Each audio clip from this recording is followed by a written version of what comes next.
चलो भाई चलो यार, आगे आ जाओ तुम।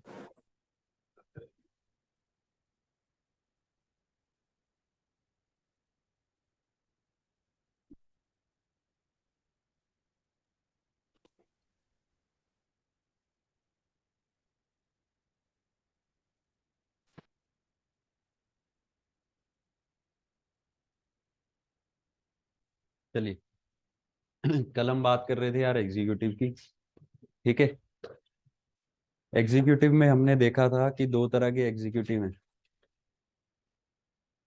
नॉमिनल एग्जीक्यूटिव और real executive. Real executive is council of ministers headed by PM, और नॉमिनल एग्जीक्यूटिव इज प्रेसिडेंट। उसका रीजन है कॉन्स्टिट्यूशन के दो article, article 53 and article 74। Article 53 जो बोलता है कि प्रेसिडेंट साहब ही सारे एग्जीक्यूटिव एक्शंस लेंगे, या तो डायरेक्टली या अपने सबऑर्डिनेट्स के थ्रू। और आर्टिकल 74 बोलता है कि there shall be a council of ministers to aid and advise president. ठीक है जी। तो यहां से इट इज क्लियर कि there are two executives. Done. अब हमने देखा कि किस तरह से रियल एग्जीक्यूटिव्स की फॉर्मेशन होती है। On the basis of majority in Lok Sabha, prime minister is appointed by president. ठीक है। उसके बाद on the recommendation of PM, other ministers are appointed by president. उसके बाद पीएम डिसाइड्स कि कौन से पोर्टफोलियोज उसने अपने पास रखने हैं और कौन से पोर्टफोलियोज उन्होंने दूसरे मिनिस्टर्स को देने हैं। और उन पोर्टफोलियोज को रीशफल कभी भी किया जा सकता है। ठीक है, यहीं तक बात की थी। नाउ अब आगे यार, जो नॉमिनल एग्जीक्यूटिव हैं प्रेसिडेंट, वो हम तभी पढ़ेंगे कि हाउ प्रेसिडेंट इज इलेक्टेड। वैसे president is elected bye N electoral college, जिसमें लोकसभा और राज्यसभा के इलेक्टेड मेंबर्स प्रेजेंट होते हैं। Only elected members, not nominated. ठीक है, माने लोकसभा के 543 और राज्यसभा के 233 मेंबर्स जो इलेक्टेड है। और जिसमें स्टेट लेजिस्लेटिव असेंबलीज के इलेक्टेड मेंबर्स प्रेजेंट होते हैं। और यूनियन टेरिटरी हैं जहां पर लेजिस्लेचर है, जैसे दिल्ली पुडुचेरी, वहां के इलेक्टेड मेंबर्स प्रेजेंट होते हैं। ये सभी मिलके एक इलेक्टोरल कॉलेज बनाते हैं, और ये इलेक्टोरल कॉलेज फिर इलेक्ट करता है प्रेसिडेंट ऑफ इंडिया को। ठीक है जी। और जो इधर परमानेंट एग्जीक्यूटिव है, they are selected on the basis of merit. आपको पता ही है, आईएएस आईपीएस सबके लिए सिविल सर्विसेज का एग्जाम होता है। ठीक है, और मेरिट के बेसिस पे दे आर सेलेक्टेड। ठीक है, by a recruitment agency known as UPSC, union public service commission. Done. So basically this was the design of polity at centre. Now जल्दी से हम देखते हैं design of polity at state level.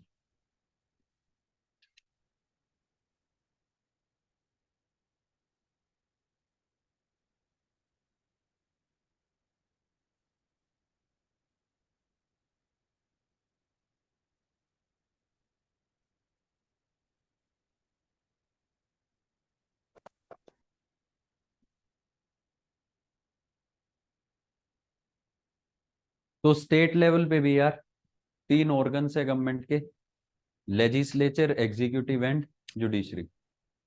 ठीक है। अब देखो, सेंट्रल लेजिस्लेचर को क्या बोलते हैं? Parliament.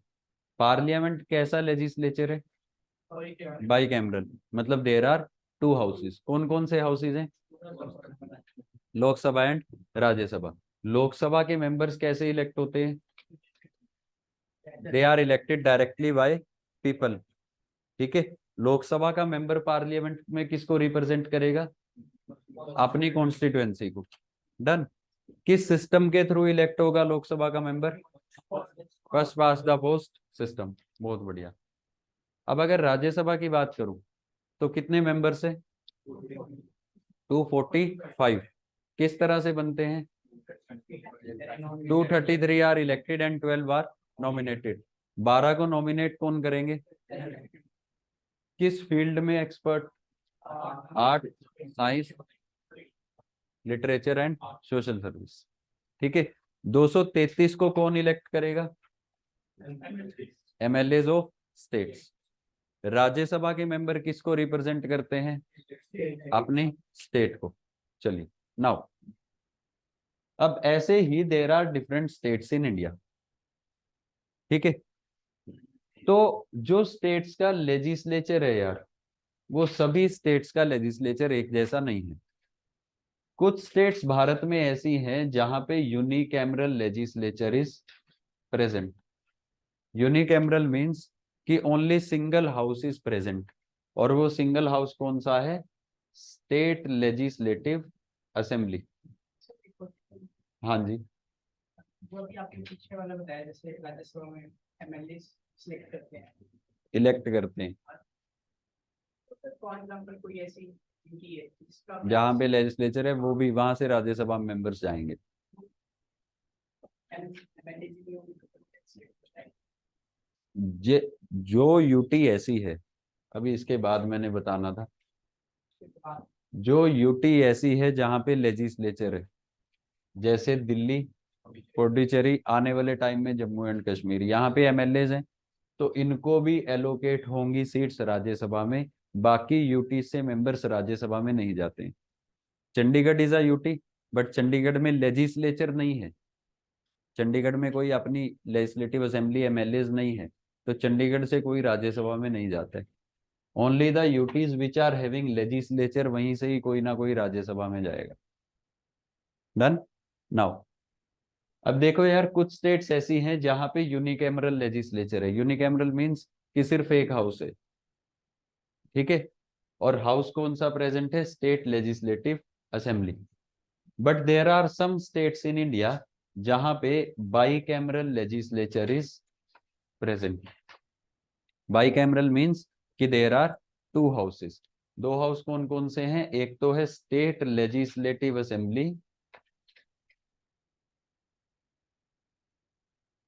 And second is state legislative council. State legislative assembly and state legislative council. Is this clear? तो जिन स्टेट्स में बाईकैमरल लेजिस्लेचर है, वो स्टेट्स कौन कौन सी हैं? तेलंगाना,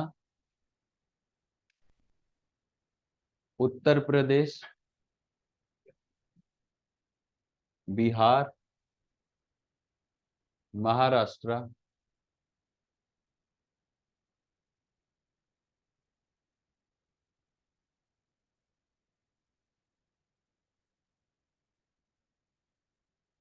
आंध्र प्रदेश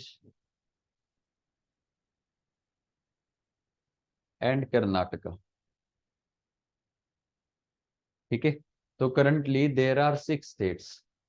6 स्टेट्स ऐसी हैं जहां पे लेजिस्लेचर कैसा है?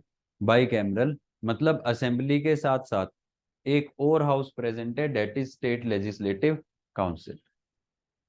Is this clear? Himachal Pradesh कैसी, किस कौन सी category? Unicameral. Is this clear? बात समझ आई? नाउ, अब जो स्टेट लेजिस्लेटिव असेंबली है यार, इसके जो मेंबर्स होते हैं इनको बोला जाता है MLA, members of legislative assembly. ठीक है। और ये इलेक्ट कैसे होते हैं? They are elected directly by people. They are elected directly by people. ठीक है। और किस सिस्टम से? By first past the post system. Is this clear? यहां तक बात समझ आई? जैसे लोकसभा के मेंबर्स को लोग डायरेक्टली इलेक्ट करते हैं, ऐसे ही हर 5 साल के बाद, हर 5 साल के बाद स्टेट लेजिस्लेटिव असेंबली का इलेक्शन होता है अलग अलग स्टेट्स में।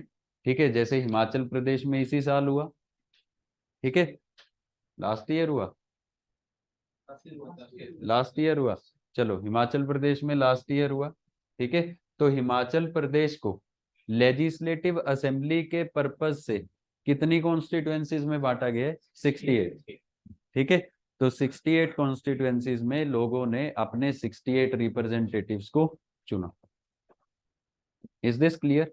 बात समझ आई? तो बेसिकली जैसे लोकसभा का मेंबर लोग खुद चुनते हैं इलेक्शन से, ऐसे ही स्टेट लेजिस्लेटिव असेंबली का जो मेंबर है, he or she is elected directly by people. By what system? By first past the post system. Is this clear? पक्का? Now, what about state legislative council? पहली बात तो किसी भी स्टेट में स्टेट लेजिस्लेटिव काउंसिल होगा या नहीं होगा, it will be decided by parliament. It will be decided by parliament. और ये कॉन्स्टिट्यूशन का एक आर्टिकल है, आर्टिकल 169। ठीक है, आर्टिकल 169 टॉक्स अबाउट क्रिएशन और abolition of legislative council in any state. ठीक है, और लेजिस्लेटिव काउंसिल को क्रिएट कौन कर सकता है या एबोलिश कौन कर सकता है? पार्लियामेंट। और पार्लियामेंट कैसे कर सकता है? On request of concerned state. On request of concerned state. Is this clear? होता क्या है यार कि कोई भी जो स्टेट है, वो स्टेट अपनी असेंबली में एक रेजोल्यूशन पास करेगी। ठीक है, अभी मैं मेजोरिटी में नहीं जा रहा बिकॉज आपको कंसेप्ट नहीं पता है। वो स्टेट अपनी असेंबली में एक रेजोल्यूशन पास करेगी और रेजोल्यूशन पास करके पार्लियामेंट को रिक्वेस्ट करेगी कि भाई आप मेरी स्टेट में लेजिस्लेटिव काउंसिल क्रिएट कर दो, या ऑलरेडी लेजिस्लेटिव काउंसिल है, अबोलिश करवाना है तो अबोलिश कर दो।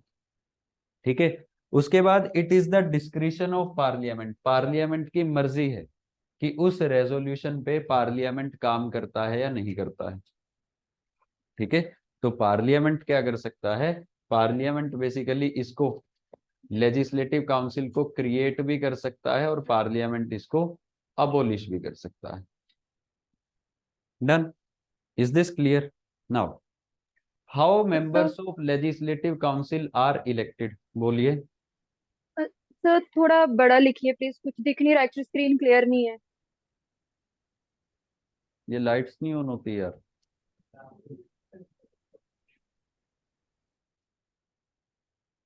Now, how members of legislative council are elected? ठीक है, देखो यार, यहां पे बेसिकली अलग अलग रिप्रेजेंटेशन अलग अलग सेक्शंस को दी गई है।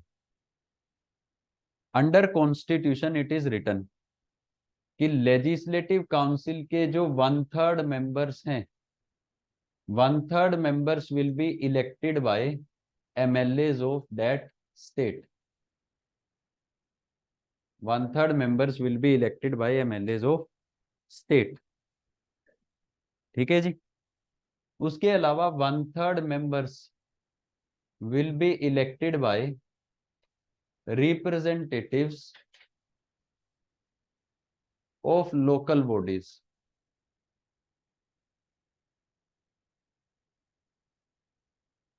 ठीक है जी, 1/3 will be elected by representatives of local bodies। उसके अलावा 1/12 members they will be elected by students। 1/12 members को कौन इलेक्ट करेंगे? स्टूडेंट्स। स्टूडेंट्स कौन से? जिनके ग्रेजुएशन को 3 साल हो चुके हैं, who are graduate of 3 years। Done? उसके बाद 1/12 मेंबर्स को इलेक्ट करेंगे टीचर्स, जो भी उस पर्टिकुलर स्टेट में टीचर्स होंगे। ठीक है, basically from the level of higher secondary, 10वीं के बाद के जितने भी टीचर्स होंगे, उन सभी के पास वोटिंग के राइट्स होंगे एंड दे विल इलेक्ट। ठीक है, फर्दर जो 1/6 मेंबर्स रहेंगे they will be nominated by governor, they will be nominated by governor. Is this clear? For example, मान लो देयर इज एनी स्टेट, उस स्टेट में लेजिस्लेटिव काउंसिल है और लेजिस्लेटिव काउंसिल की टोटल स्ट्रेंथ इज 90। ठीक है, तो इस 90 में से 30 मेंबर्स को कौन इलेक्ट करेंगे? इसी स्टेट के एमएलए। 30 मेंबर्स को कौन इलेक्ट करेंगे? इसी स्टेट के जो लोकल बॉडीज के रिप्रेजेंटेटिव्स हैं, मतलब जो पंचायत और म्युनिसिपैलिटीज के में लोगों के रिप्रेजेंटेटिव्स हैं। सरपंच हो गया, हिमाचल में प्रधान बोल देते हैं, पंच हो गया, म्युनिसिपल काउंसलर्स हो गए, म्युनिसिपल कमेटी के चेयरमैन हो गए। ठीक है, तो जो बेसिकली लोकल बॉडीज के रिप्रेजेंटेटिव्स हैं वो इलेक्ट करेंगे 30 मेंबर्स को। ठीक है, उसके बाद 90 का 1/12 कितना हुआ यार? कितना? गलत एग्जांपल ले लिया, चलिए चलो 8 मेंबर्स को। ठीक है, 8 मेंबर्स को कौन इलेक्ट करेंगे? स्टूडेंट्स। डन। उसके अलावा 8 को कौन इलेक्ट करेंगे? टीचर्स। और जो बाकी बचे 1/6 मेंबर्स, ठीक है, उनको कौन इलेक्ट करेंगे? उनको कौन नॉमिनेट करेंगे? गवर्नर। डन। इस तरह से बेसिकली जो लेजिस्लेटिव काउंसिल के मेंबर्स हैं दे आर इलेक्टेड और नॉमिनेटेड। बात समझ आई? अब आप मुझे ये बताओ कि जो लेजिस्लेटिव काउंसिल के मेंबर्स हैं दे आर इलेक्टेड डायरेक्टली और इनडायरेक्टली बाय पीपल?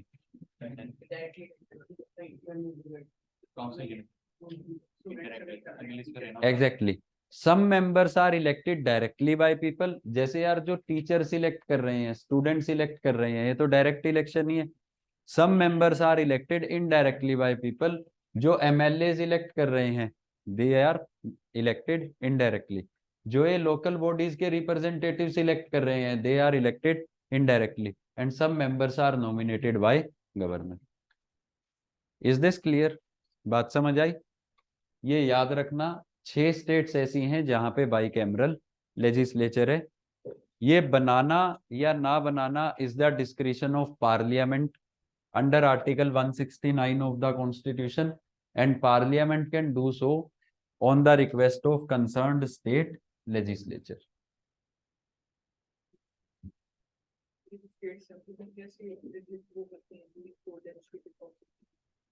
देखो देखो, कोई भी अगर स्टेट है, ठीक है, वहां पे असेंबली है, असेंबली में बेसिकली जो मेंबर्स होंगे they will be elected bye general public, और कोई एजुकेशनल क्राइटेरिया नहीं है। ठीक है, तो बेसिकली कोई भी हो सकता है। ठीक है, तो स्टेट्स जो हैं, स्टेट्स काफी रीजंस देते हैं काउंसिल को एस्टेब्लिश करने के लिए। फॉर एग्जांपल कि हमारी स्टेट का साइज बड़ा है, अब UP and Bihar are very big to govern, तो जितने ज्यादा रिप्रेजेंटेटिव्स होंगे लोगों के, उतनी ज्यादा लोगों की जो समस्याएं हैं वो सुनी जाएंगी और उतनी ज्यादा प्रोएक्टिवली उनको रिजोल्व किया जा सकेगा।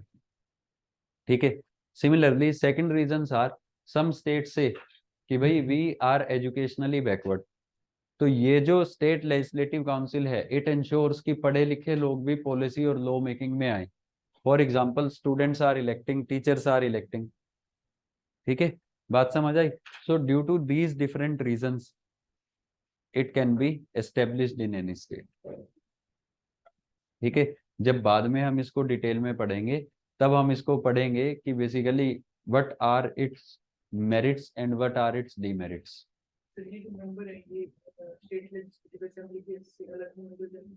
हाँ हाँ, अलग होंगे यार, बाहर से इलेक्ट करेंगे किसी को। इनको बोलते हैं MLCs, member of legislative councils, they are known as MLAs, and इनको बोलते हैं basically MLCs, member of legislative council. Done. यहां तक बात समझ आई? नाउ इसके बाद है यार स्टेट एग्जीक्यूटिव। वही है, स्टेट में भी there are political executive and there is permanent executive. Permanent executive are civil servants, और जो पॉलिटिकल एग्जीक्यूटिव्स हैं, ठीक है, वहां पे भी दो तरह के एग्जीक्यूटिव है, real executive and nominal executive. Real executive is chief minister and his council of ministers, और नॉमिनल एग्जीक्यूटिव इज गवर्नर।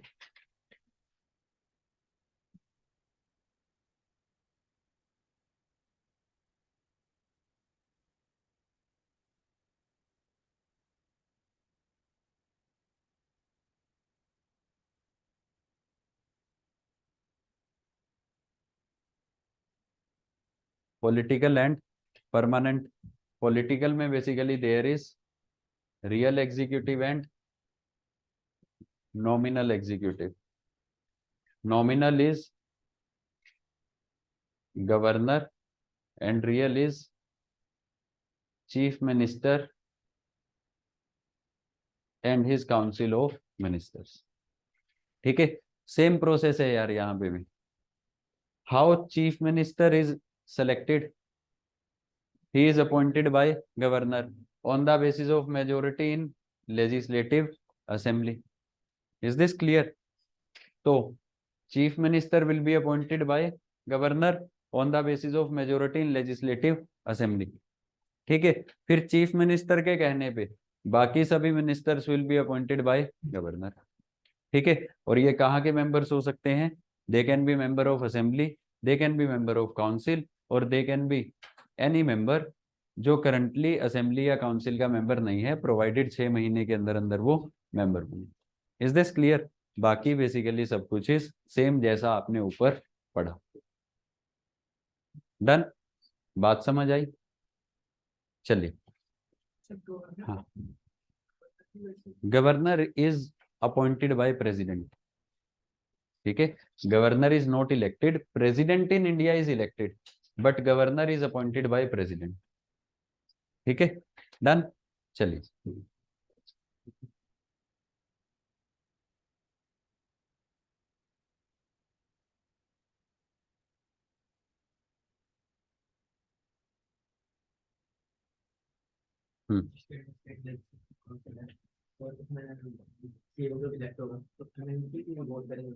नहीं नहीं नहीं नहीं, अरे भाई, ऊपर लोकसभा और राज्यसभा है। पहली बात तो इलेक्ट नहीं होगा, अपॉइंट होगा। प्राइम मिनिस्टर को अपॉइंट कौन कर रहा था? प्रेसिडेंट। प्रेसिडेंट अपॉइंट कर रहे थे, किस बेसिस पे? लोकसभा की मेजोरिटी के बेसिस पे। प्राइम मिनिस्टर मेंबर किसके हो सकते हैं? लोकसभा के, राज्यसभा के, या कोई भी मेंबर। सिमिलरली चीफ मिनिस्टर को अपॉइंट कौन करेंगे? गवर्नर। किसके बेसिस पे? लोक असेंबली की मेजोरिटी के बेसिस पे। ठीक है, लेजिस्लेटिव असेंबली की मेजोरिटी के बेसिस पे। डन? और ये मेंबर हो सकते हैं असेंबली के, अगर बाई कैमरल लेजिस्लेचर है तो काउंसिल के भी हो सकते हैं, या फिर ऐसा भी हो सकता है कि ना असेंबली के मेंबर है ना काउंसिल के मेंबर है, प्रोवाइडेड 6 महीने के अंदर अंदर ये मेंबर बने। ऐसा हुआ अभी वेस्ट बंगाल में इलेक्शंस हुए थे। ठीक है, लास्ट ईयर वेस्ट बंगाल में इलेक्शंस हुए थे, तो वहां पे पॉलिटिकल पार्टी है टीएमसी, तृणमूल कांग्रेस, और वहां पे क्या हुआ? ममता बनर्जी हार गई इलेक्शंस में, बट गवर्नर ने सीएम किसको अपॉइंट किया? ममता बनर्जी को। ठीक है, फिर एक सीट वेकेंट कराई गई, और ममता बनर्जी ने फिर से इलेक्शंस लड़े, बाई इलेक्शंस में, and she won the elections. Now she is chief minister of West Bengal. ठीक है, बात समझ आई? चलिए, नाउ ये था यार डिजाइन ऑफ इंडियन पॉलिटी। ठीक है, अब आगे हमने करना है यार basically forms of government. Heading डालिए forms of government.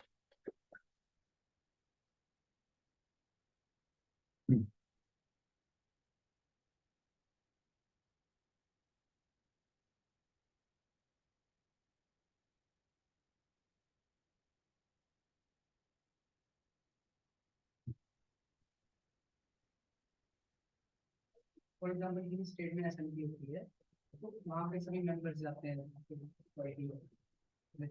For example Lok Sabha है, विधानसभा, वहाँ पे सभी मेंबर जाएंगे, जैसे कोई भी लोग आते हैं सभा पे, तो वहाँ पे और कोई भी जा सकता है, फॉर एग्जाम्पल जैसे अभी तक आपने बताया कि 6 महीने तक की टर्म होता है, तो वो भी जा सकता है सीएम फॉर एग्जाम्पल कोई बन गया।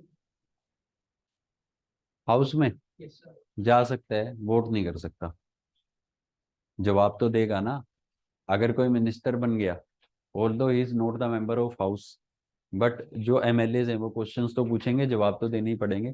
सो he can take part in proceedings without right to vote. ठीक है, वोट इसलिए नहीं कर सकते किसी मैटर पे, because he is not the member of house. 6 महीने की फॉर एग्जाम्पल दो बार इलेक्शन आ जाती है, तीसरा नहीं जाता, तो उससे भी बच सकते हैं। क्या? जैसे ममता बनर्जी जो है वो हार गई थी पहले, और उसने फर्स्ट इलेक्शन लड़ा और फिर वो उसमें जीत गई, फॉर एग्जाम्पल अगर वो भी हार जाती फिर तीसरी बार ट्राई कर लेती, मतलब जितनी मर्जी बार ट्राई कर ले 6 महीने के अंदर अंदर। ठीक है, डन। नाउ अब देखो यार, इसको लिखना नहीं है, इसको ध्यान से सुनो पहले। Forms of government, parliamentary form and presidential form.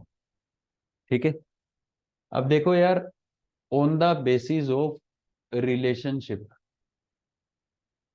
on the basis of relationship between legislative and executive organs of the government। ठीक है, लेजिस्लेचर और एग्जीक्यूटिव के बीच में कैसी रिलेशनशिप है, इस बेसिस पे हम सरकार को दो कैटेगरीज में डिवाइड कर सकते हैं कि या तो वो पार्लियामेंट्री फॉर्म ऑफ गवर्नमेंट होगी या फिर वो प्रेसिडेंशियल फॉर्म ऑफ गवर्नमेंट होगी। Is this clear? भारत में कैसी है? Parliamentary form of government. ठीक है, अब इसको डिटेल में पढ़ते हैं कि what is parliamentary form and what is presidential form. Done. देखिए, पार्लियामेंट्री फॉर्म में क्या होता है यार, if this is your government, ठीक है, तो यहां पे these are the organs of government. ये जो ऑर्गन है गवर्नमेंट का, दिस इज लेजिस्लेचर, और ये जो ऑर्गन है गवर्नमेंट का, this is executive, and this organ is judiciary. ठीक है जी, एग्जीक्यूटिव का मतलब कि यहां पे है आपके काउंसिल ऑफ मिनिस्टर्स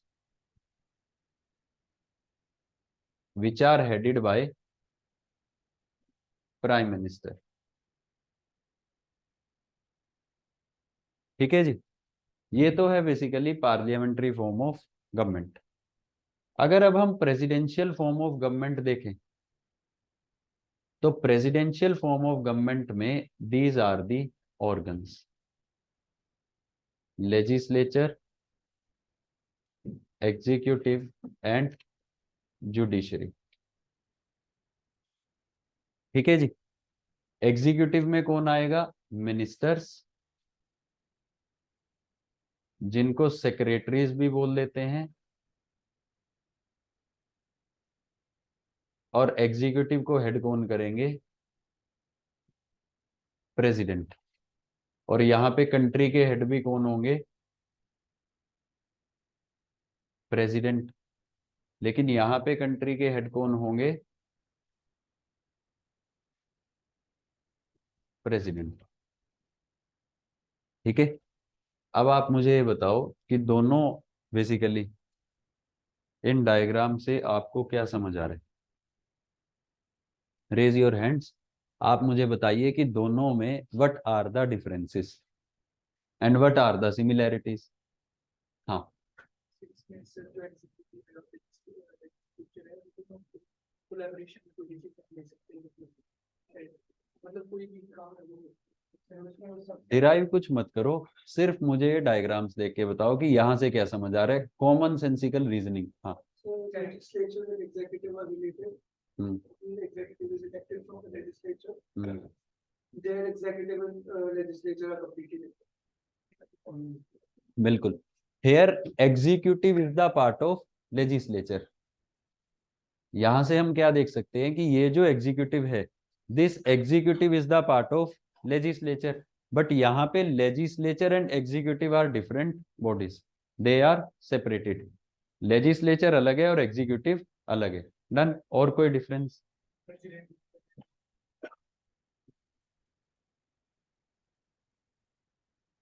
बताओ बताओ, यहाँ पे who is head of executive? Prime minister. And who is head of country? President. यहाँ पे who is head of executive? President. And who is head of country? President. Is this clear? मतलब यहाँ पे there are two heads. यहाँ पे कितने heads हैं? दो हेड्स। और यहाँ पे कितने हेड्स हैं? Single head. ठीक है। यहाँ पे head of state and head of government ये सेम पर्सन है, डेट इज प्रेसिडेंट। मतलब यहाँ पे देयर इज सिंगल हेड। ठीक है।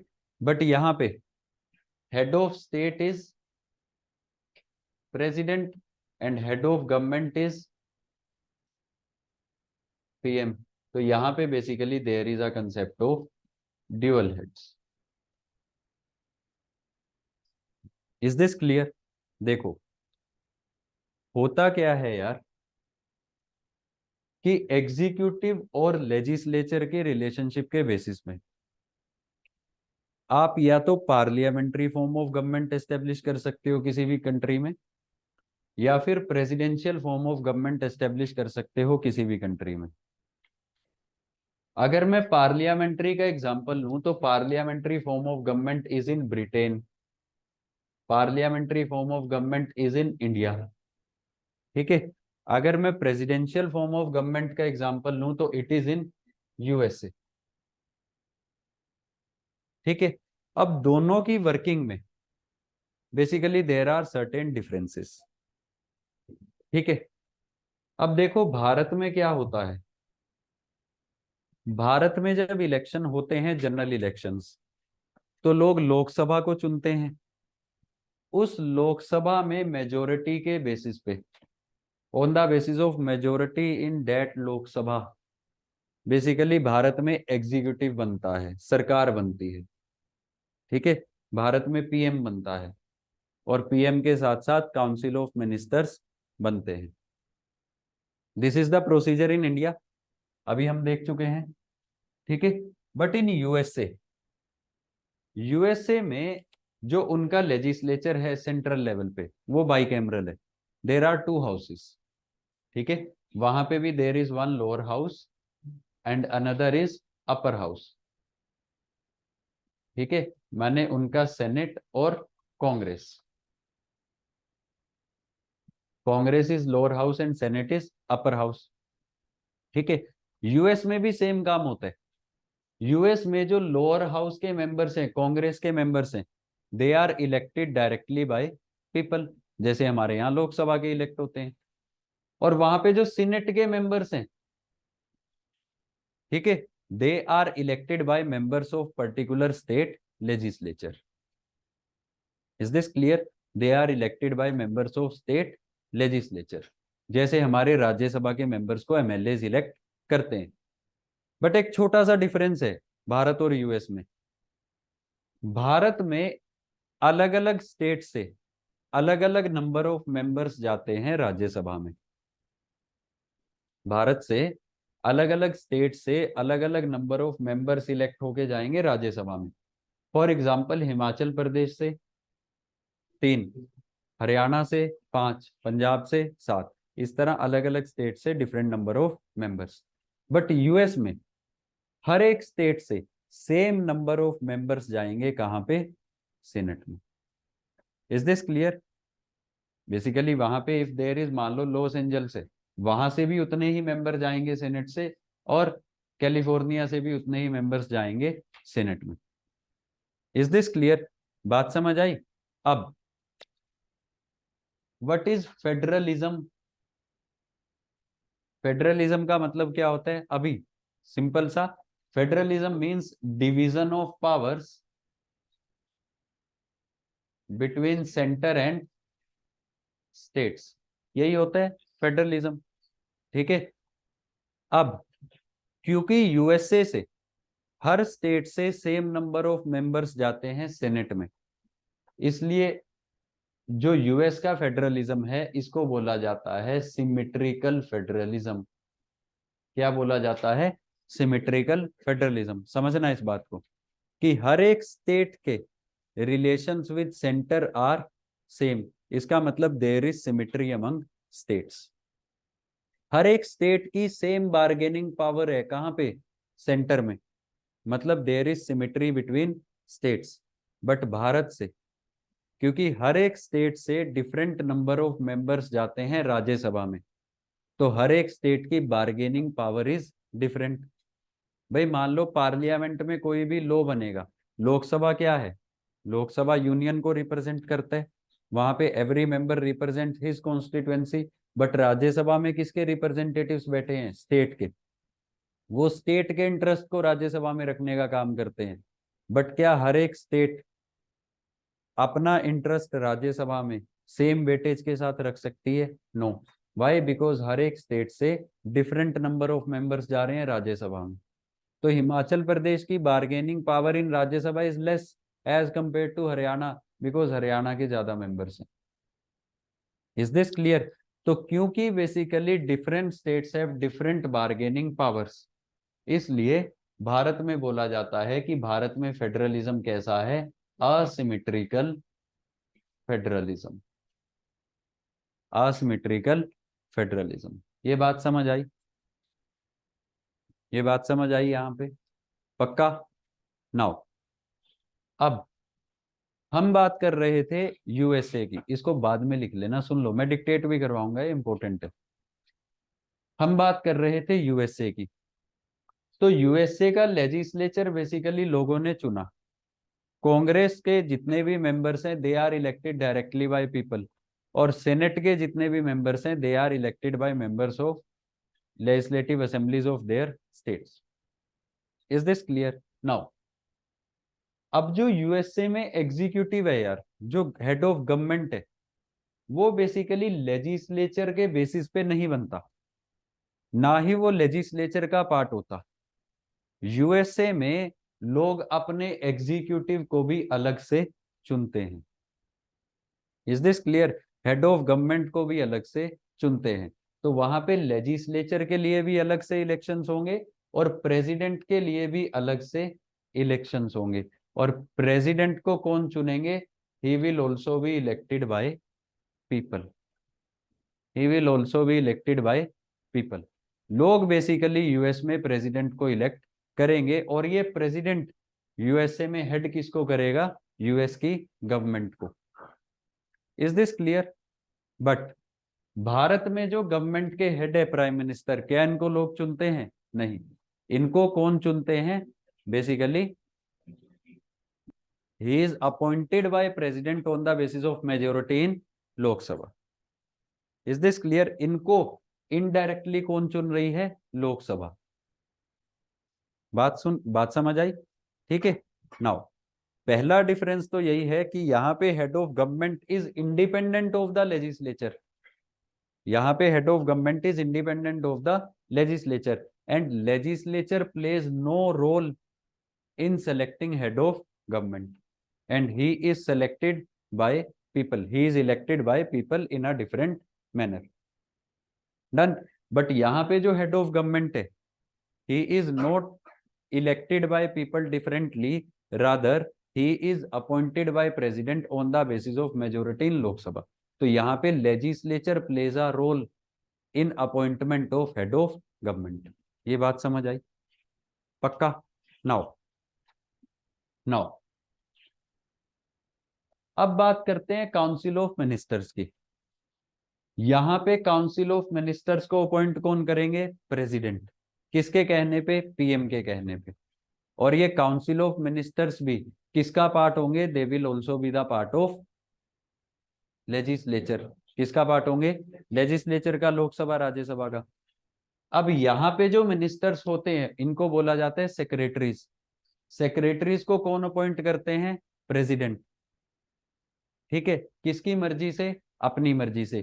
क्या ये लेजिस्लेचर का पार्ट होते हैं? नो। माने यूएसए में जब लोगों ने एक बार अपना प्रेसिडेंट चुन लिया, तो प्रेसिडेंट अपने मिनिस्टर्स माने कि सेक्रेटरीज को अपनी मर्जी से अपॉइंट कर सकते हैं फ्रॉम द जनरल पब्लिक। वहां पे कोई जरूरी नहीं है कि ये मेंबर होना चाहिए उनके पार्लियामेंट का। Is this clear? यहां तक बात समझ आई? दो बातें समझ आई। पहली बात तो appointment, he is elected directly, he is appointed on the basis of majority in Lok Sabha. मतलब legislature is playing a role in his appointment, but legislature is not playing any role in his appointment. पहला difference. दूसरा difference is कि यहाँ पे this executive, prime minister and council of ministers, जो जिसको आप government बोल देते हो, is the part of legislature, but यहाँ पे this executive is not the part of legislature.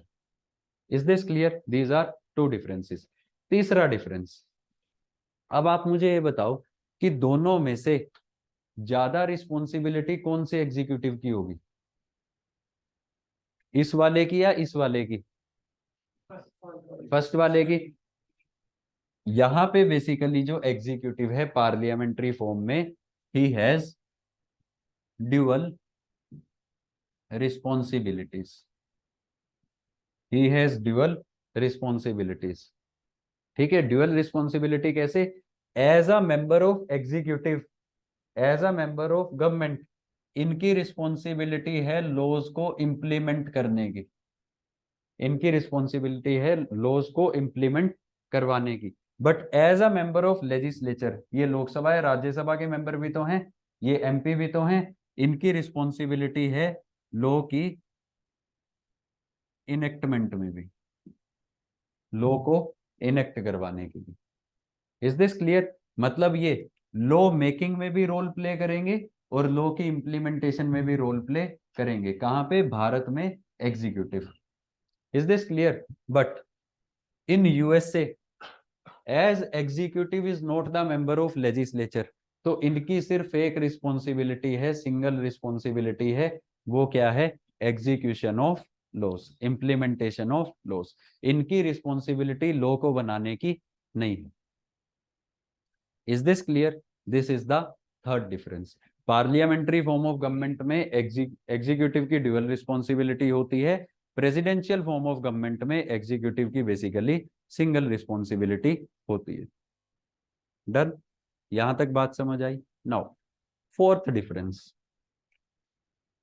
आप मुझे ये बताओ कि दोनों एग्जीक्यूटिव में से, दोनों एग्जीक्यूटिव्स में से बेसिकली लेजिस्लेचर के प्रति ज्यादा रिस्पॉन्सिबिलिटी किसकी होगी? फर्स्ट वन और second one. Who will be more responsible towards legislature, ये वाले एग्जीक्यूटिव या ये वाले एग्जीक्यूटिव? ऑब्वियसली ये वाले एग्जीक्यूटिव। Is this clear? भाई ये एग्जीक्यूटिव की फॉर्मेशन कैसे हुई? On the basis of majority in Lok Sabha. Lok Sabha ने मेजोरिटी दी इसलिए एग्जीक्यूटिव बने, सरकार बने। तो अगर ये बेसिकली लोकसभा के कहने के अनुसार नहीं चलेंगे, अगर ये लोकसभा की वैल्यूज के अकॉर्डिंग काम नहीं करेंगे, तो बेसिकली लोकसभा मेजोरिटी वापस लेके इनको कभी भी हटा भी तो सकती है। सही बात है या गलत है? सही है या गलत है? सही बात है यार। भाई लोकसभा ने मेजोरिटी दी, इस वजह से ये लोग बने, इस वजह से प्रधानमंत्री और मंत्री परिषद बना। ठीक है, और ये कब तक अपनी पोजीशन को एंजॉय करेंगे? जब तक ये लोकसभा में मेजोरिटी एंजॉय करेंगे। ठीक है, और अगर ये सही से काम नहीं करेंगे तो लोकसभा मेजोरिटी वापस लेके बेसिकली इनको हटवा देगी। Is this clear? बात समझ आई? तो इसलिए यहाँ पे जो एग्जीक्यूटिव है, in parliamentary form of government executive is answerable to legislature. Is this clear? In parliamentary form of government executive is answerable to legislature. माने लोकसभा और राज्यसभा के जब सेशंस होंगे, आपने देखा होगा जो मेंबर ऑफ पार्लियामेंट होते हैं वो मिनिस्टर से सवाल पूछते हैं नहीं पूछते? पूछते हैं। और मिनिस्टर भी जवाब देते हैं या नहीं देते? देते हैं। और ये बेसिकली एक कंटिन्यूइंग प्रोसेस होता है पार्लियामेंट्री फॉर्म ऑफ गवर्नमेंट में। पार्लियामेंट्री फॉर्म ऑफ गवर्नमेंट में जब भी पार्लियामेंट का सेशन होगा, उस सेशन में जो एक दिन की सिटिंग होगी, उस सिटिंग का पहला घंटा क्या होता है? Question our. क्वेश्चन आवर में क्या होता है? जो एमपीज होते हैं, जो एमपीज होते हैं, जो बेसिकली मिनिस्टर्स नहीं होते, वो मिनिस्टर से सवाल पूछते हैं। फॉर एग्जाम्पल लोकसभा में मान लो शिमला से मेंबर ऑफ पार्लियामेंट है, और शिमला में दंगे हो गए, तो वो होम मिनिस्टर से सवाल पूछेंगे कि you are home minister sir, सारी सेंट्रल फोर्सेस आपके अंडर काम कर रही हैं, पुलिस आपके अंडर काम कर रही है, क्यों नहीं वहां पे दंगे रोके गए? 10 दिन कैसे लॉ एंड ऑर्डर की सिचुएशन वहां पे खराब रही? और minister is accountable to that member, minister को उस मेंबर को जवाब देना पड़ेगा। Is this clear? सिमिलरली मान लो हिमाचल प्रदेश में फ्लड्स आए, ठीक है, तो होम मिनिस्टर की रिस्पॉन्सिबिलिटी है इनको रिलीफ देना या सब कुछ देना, फ्लड मैनेजमेंट, ठीक है, ये डिपार्टमेंट ऑफ होम के अंदर आता है सेंटर में, ठीक है। अब हिमाचल प्रदेश में फ्लड आए, अगर सेंटर ने प्रॉपर हेल्प नहीं भेजी, तो राज्यसभा में जितने भी मेंबर्स हैं हिमाचल प्रदेश के, किससे सवाल पूछेंगे? होम मिनिस्टर साहब से, कि भाई जब केरल में फ्लड आए तो आपने इतने हजार करोड़ की एड भेजी थी, हिमाचल में आए तो कितने की भेजी आपने? हिमाचल में आए तो क्या रिलीफ, एनडीआरएफ की कितनी बटालियंस आपने भेजी? Is this clear? तो जो भी ग्रीवांसेस होंगे वो मिनिस्टर से कहेंगे और आगे के लिए डिमांड भी करेंगे। हो सकता है कि राज्यसभा के सेशन में हिमाचल प्रदेश के मेंबर्स होम मिनिस्टर से डिमांड करें या फाइनेंस मिनिस्टर से डिमांड करें कि हमें एक स्पेशल पैकेज दिया जाए इस डिजास्टर से लड़ने के लिए। Is this clear?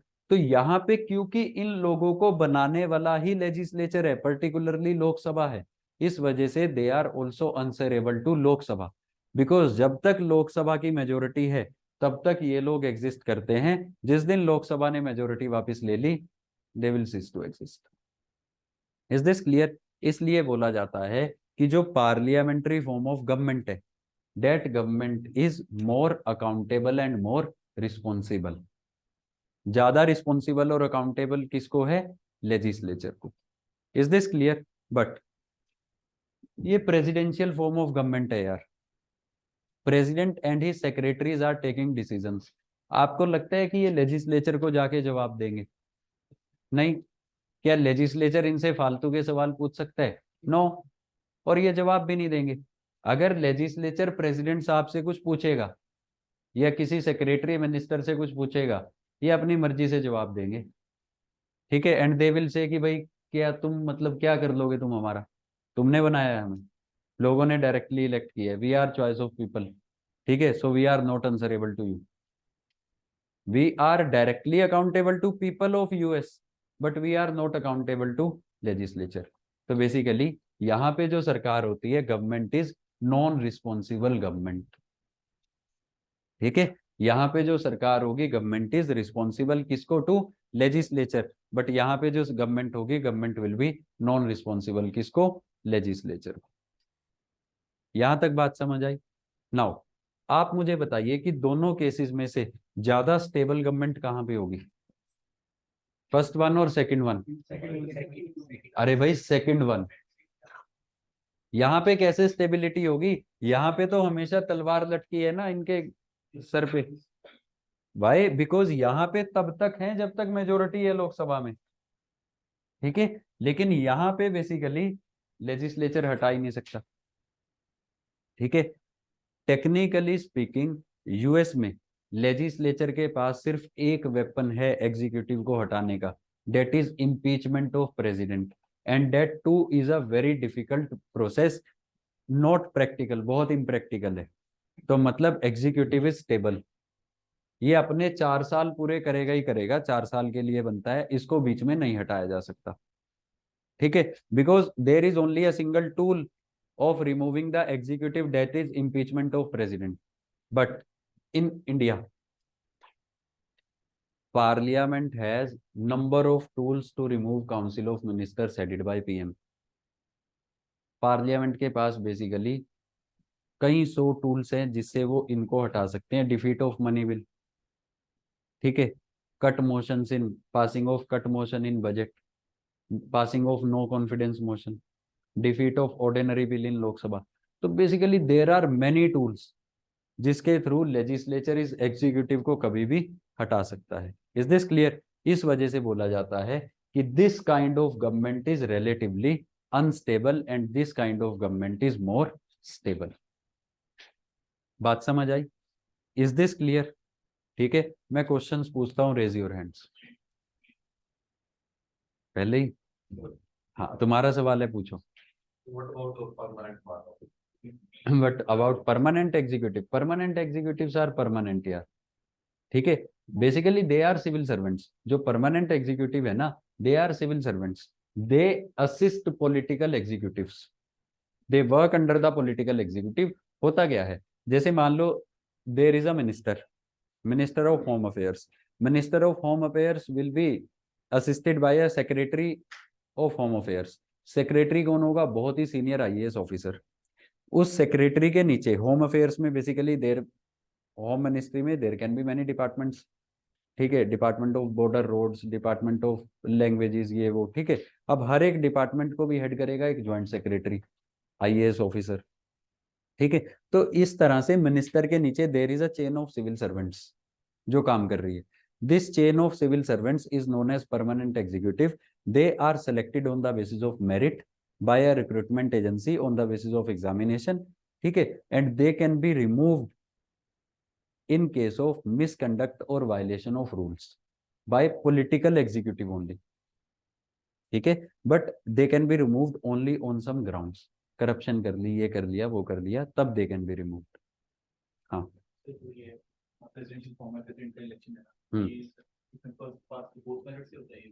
आप इसको छोड़ दो, ये हमारे काम का नहीं है। हमें सिर्फ डिफरेंस जानना है, प्रेसिडेंट का इलेक्शन कैसे होता है, यूएस में क्या होता है, this is not our concern, ठीक है, because this is polity of US. हमें सिर्फ इतना पता होना चाहिए कि president is elected by people.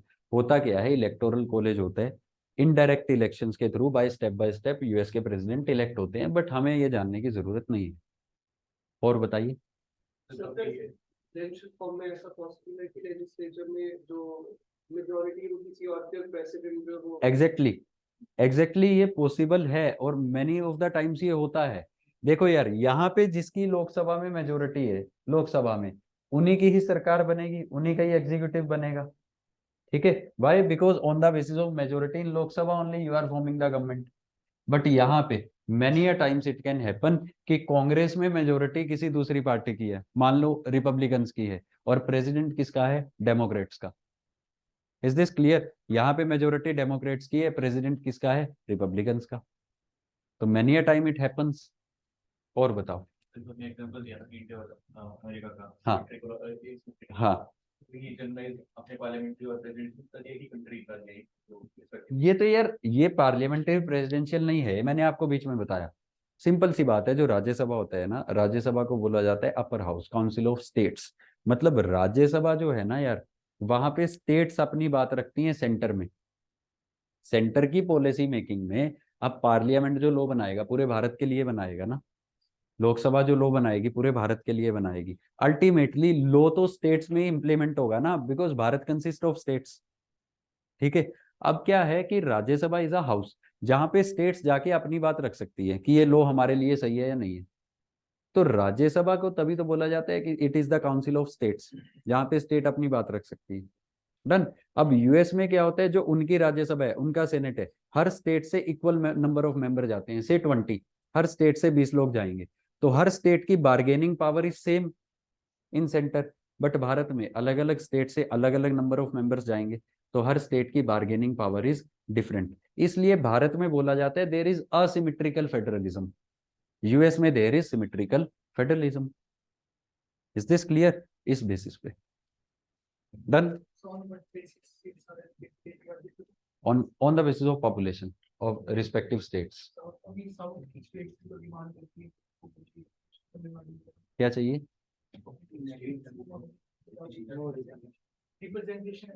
वो हम बात करेंगे, वो सेंसस का इशू है, कुछ डेमोग्राफिक ट्रांजिशन का इशू है, जब प्रेसिडेंट पढ़ाऊंगा तब उस एरिया पे जाऊंगा। क्लियर है भैया, पक्का क्लियर है। नाउ अब सवाल उठता है कि why India opted for parliamentary form of government, why not presidential form of government, why India opted for parliamentary form of government.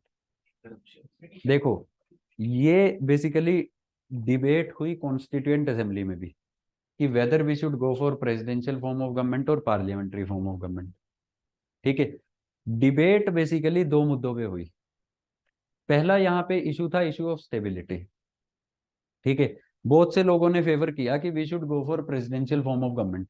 Why, because presidential form of government is relatively stable, ठीक है भाई, 4 साल तो पूरे करेगी ही करेगी सरकार, और बार बार सरकार बेसिकली नहीं टूटेगी। और दूसरी बात, presidential form of government is relatively independent also. Why it is independent? Because यहाँ पे प्रेसिडेंट को कोई लेना देना नहीं है लेजिस्लेचर से। प्रेसिडेंट कहेगा कि भाई तुमने मुझे नहीं चुना है, ठीक है, और मेरे साथ फालतू बात करने की जरूरत नहीं है, मैं वो पॉलिसीज लेके आऊंगा which are in best interest of country. ठीक है, यहाँ पे मैं पार्टी लाइंस पे काम नहीं करूंगा, ठीक है, मैं बेसिकली वो पॉलिसीज लेके आऊंगा which are in best interest of country. ठीक है, और ये इसको हटा भी नहीं सकते, it is relatively more stable. जबकि जो पार्लियामेंट्री फॉर्म है यार, parliamentary form of government is less stable. लोगों ने कहा कि कल को कभी भी लोकसभा बेसिकली प्राइम मिनिस्टर को हटाएगी, ऐसे तो कभी स्टेबिलिटी ही नहीं आएगी देश की गवर्नमेंट में, और हुआ भी है ऐसा। ठीक है, हुआ भी है ऐसा। Indira Gandhi basically loss the elections, ठीक है, और उसके बाद जनता पार्टी की सरकार, मोरारजी देसाई बने, मोरारजी देसाई हटे, ठीक है, फिर कौन बने?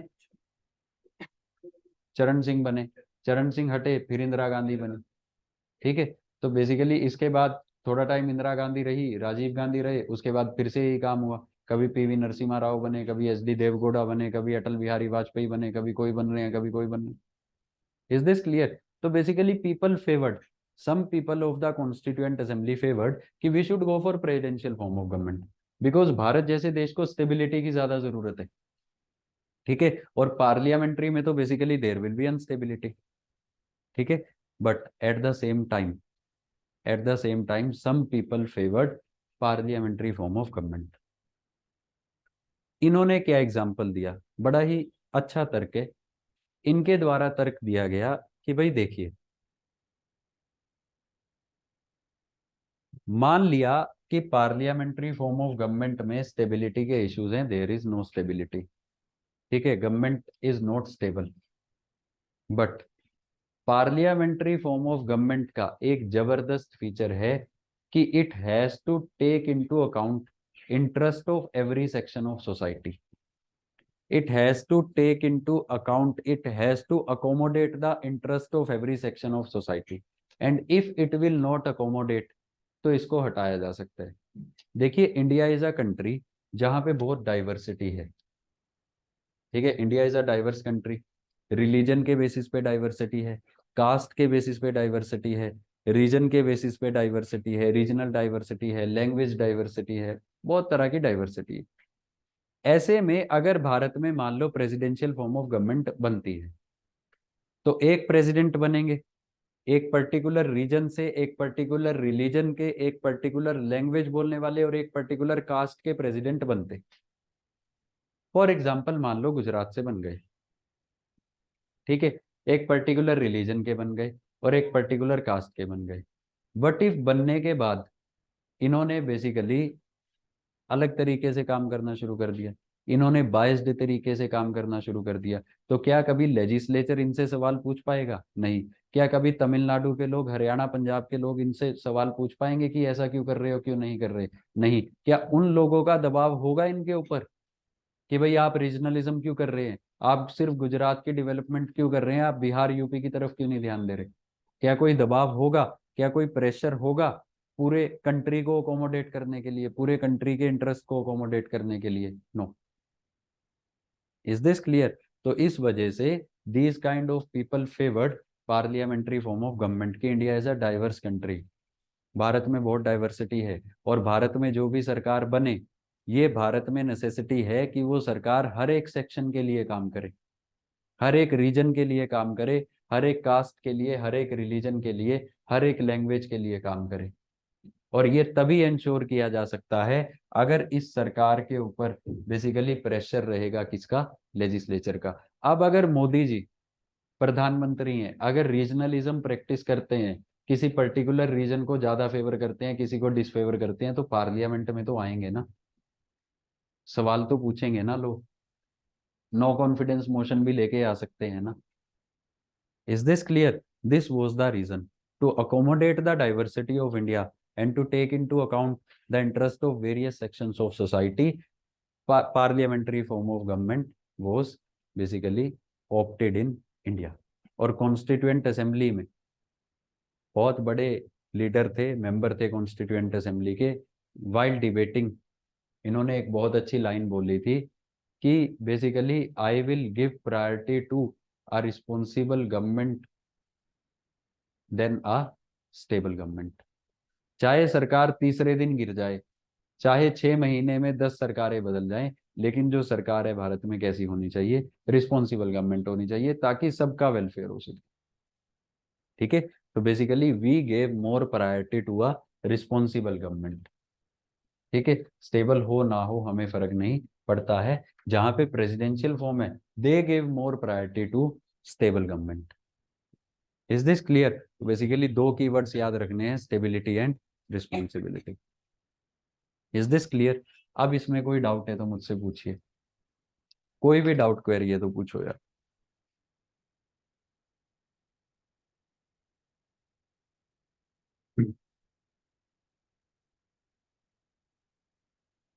हम्म, टू पार्टी सिस्टम इसका फीचर है, प्रेसिडेंशियल फॉर्म गवर्नमेंट का। हाँ जी, two party system is a feature of presidential form of government. ठीक है, अब हमारे यहाँ पे एक रीजन ये भी था कि मल्टीपल रीजन्स है, इतनी डाइवर्सिटी है, तो multiple political parties, freedom of speech and expression. ठीक है, और बताइए। हाँ, लेजिस्लेचर है जिसे प्रेसिडेंशियल फॉर्म ऑफ गवर्नमेंट में, उसमें लॉज तो वही इलेक्ट करेंगे ना, लॉज भैया President, मतलब उसको पॉलिसीज भी बनाएंगे। देखो, एग्जीक्यूटिव, मैंने आपको शुरू में बताया था, one of the purpose is enactment of laws, one of the purpose is implementation of laws. इसके अलावा जो एग्जीक्यूटिव है ना, executive also forms the policies. Policy formation is also the forte of executive. ठीक है, पॉलिसी समझते हो? National health policy, national education policy, ये सब कौन बनाते हैं? एग्जीक्यूटिव बनाते हैं।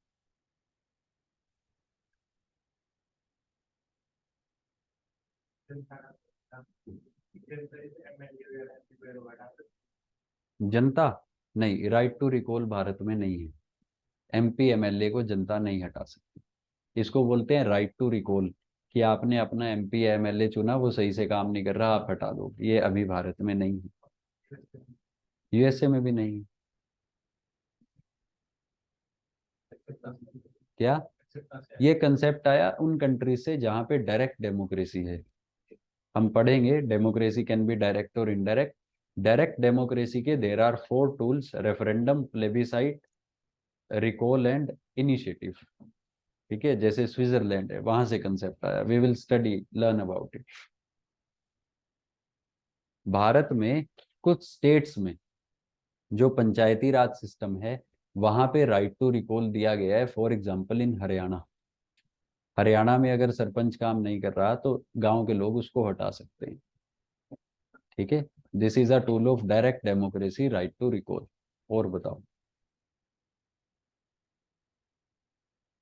क्लियर है? क्लियर है? इसको लिखो, कोई भी डाउट हो तो मैं क्लियर करूंगा। लिखिए इसको, लिखिए। In president, in parliamentary form of government, in parliamentary form of government, executive is part of legislature. In parliamentary form of government, executive is part of legislature,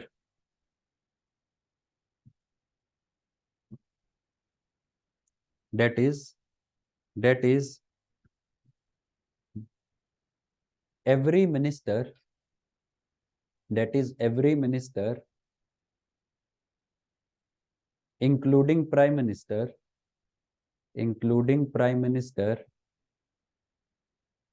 is also a member of parliament, is also a member of parliament.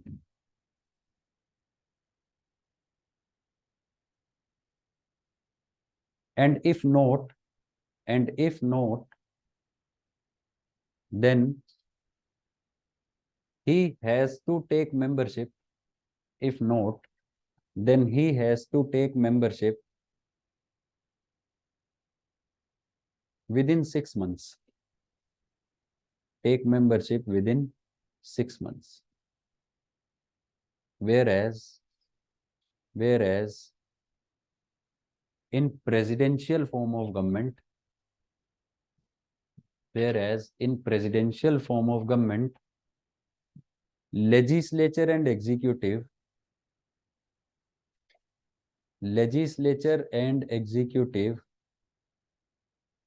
are completely separate bodies. Legislature and executive are completely separate bodies. Separate bodies.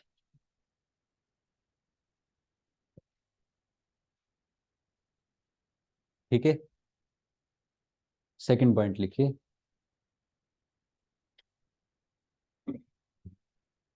parliamentary form of government, parliamentary form of government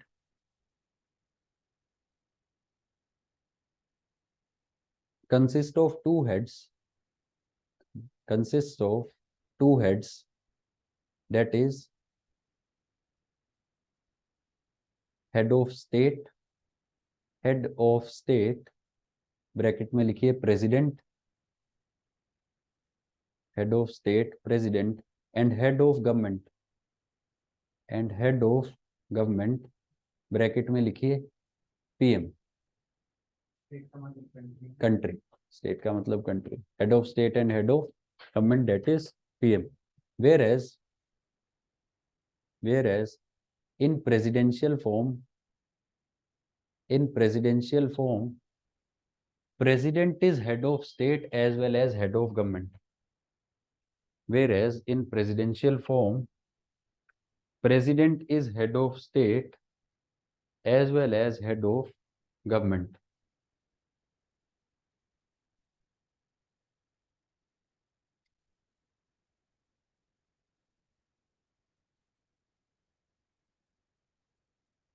बात समझ आई? अच्छा मुझे एक बात बताओ, parliamentary form of government में दो head क्यों होते हैं?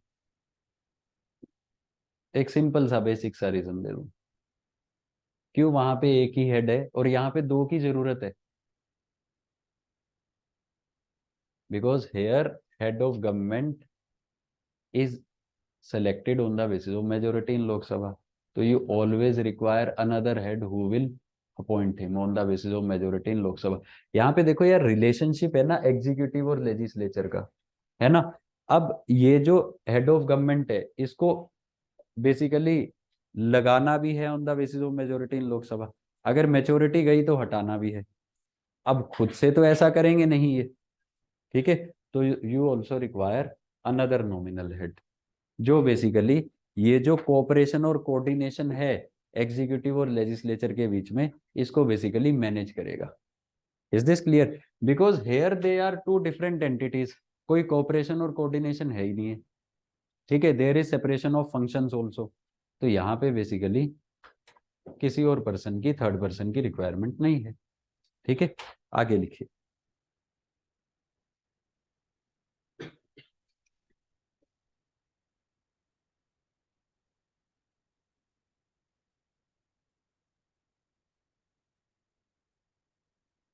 थर्ड लिखिए, in parliamentary form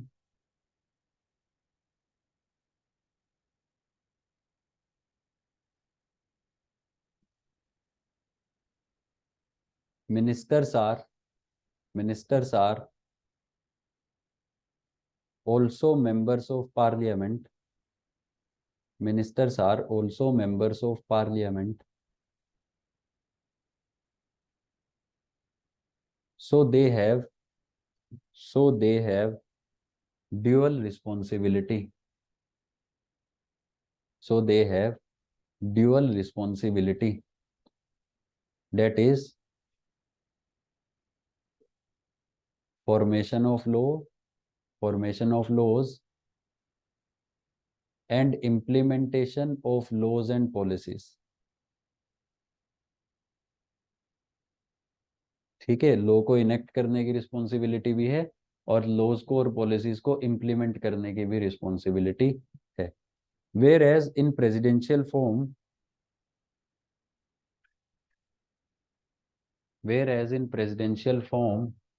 president chooses his ministers, bracket में लिखिए सेक्रेटरीज, वहां पे सेक्रेटरीज बोलते हैं।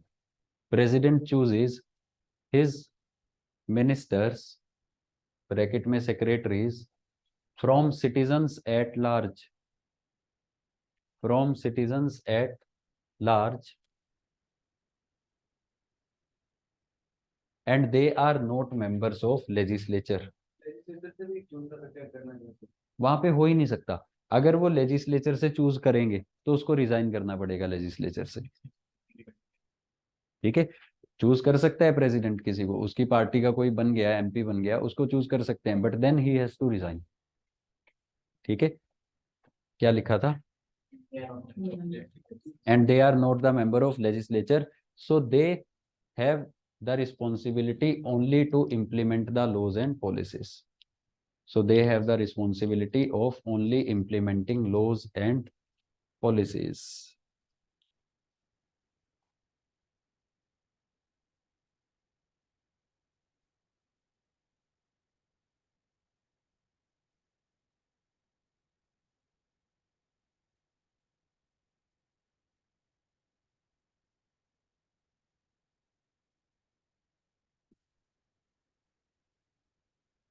लिखिए, लास्ट पॉइंट लिखिए, in parliamentary form, in parliamentary form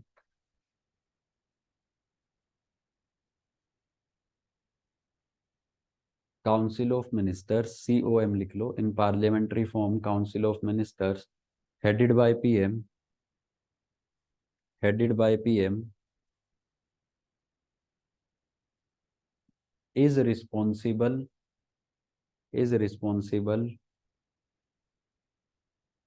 to Lok Sabha, to Lok Sabha, that is lower house, lower house, and Lok Sabha can remove, and Lok Sabha can remove Council of Ministers, Lok Sabha can remove Council of Ministers by using many tools, by using many tools such as passing no confidence motion, such as passing no confidence motion, comma, passing policy cut motion, passing policy cut motion in budget,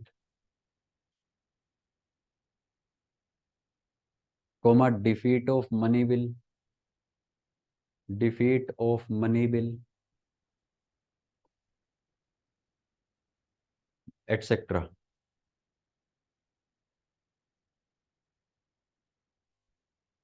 Whereas in presidential form, whereas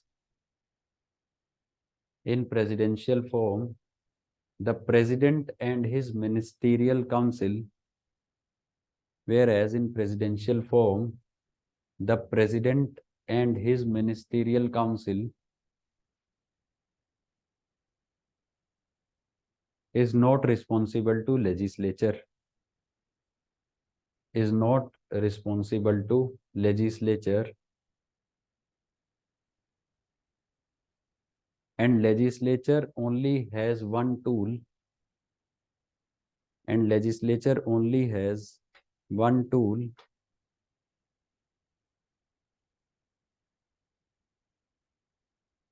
to remove executive, to remove executive, that is impeachment of president,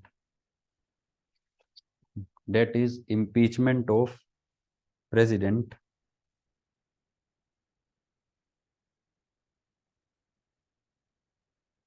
which is practically very difficult, which is practically very difficult।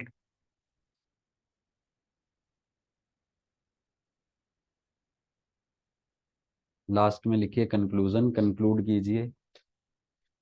therefore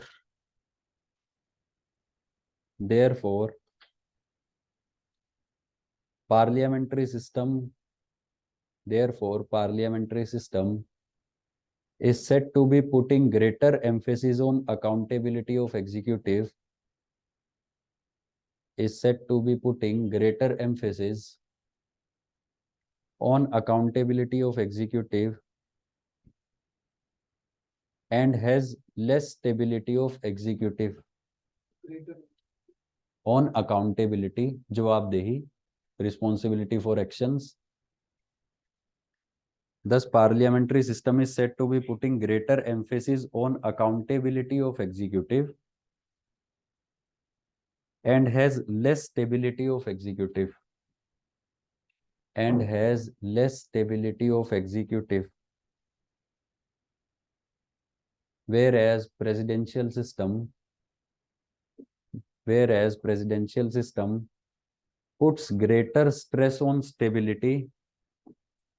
Whereas presidential system puts greater stress on stability rather than accountability.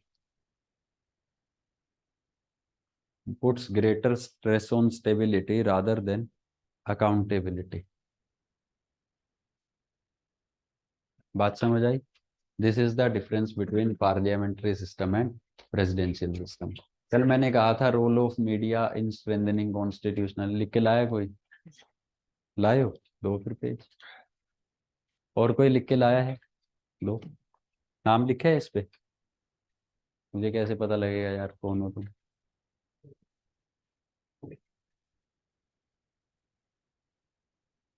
जो भी लिख के लाया page दे दो, मैं evaluate करके दे दूंगा।